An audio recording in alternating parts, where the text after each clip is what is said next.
In today's video, I'm going to teach you how to return to the current date and time in SkyView on iPhone. If you've been exploring the night sky using SkyView's time travel feature, you might notice the stars and planets don't match what you see outside right now.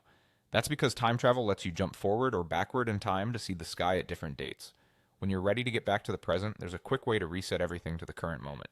Start by opening the SkyView app on your iPhone. Give it a second to load the camera view with the constellations and object labels overlaid.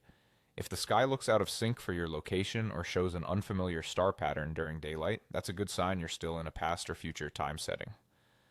Next, look for the menu icon. It's the three horizontal lines, often found in the top corner of the screen. Tap that to open the main options. If your on-screen controls have faded out, a light tap on the display will bring them back so you can see the menu clearly. From the menu, choose Time Travel. It's the option marked with a small calendar icon. This opens the time travel panel where you may see a date picker, a timeline, or controls that reflect whichever date and time you last explored. Think of this panel as the control center for shifting the sky forward or backward through time. To jump back to real time, tap the option labeled Current Date and Time. The moment you do, SkyView resets the star map to match the exact date and time on your iPhone. You should notice the labels and positions update to reflect what's actually overhead right now in your location. Finally, tap Done or Close to exit the time travel panel and return to the main SkyView. This step confirms the change and brings you back to the live, real-time sky.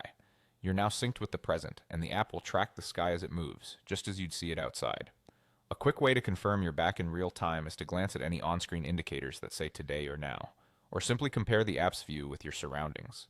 If something still looks off, reopen the time travel panel and make sure current date and time is selected, then close it again. And that's it.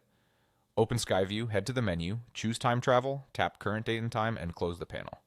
You're back to exploring the real sky, right in the moment.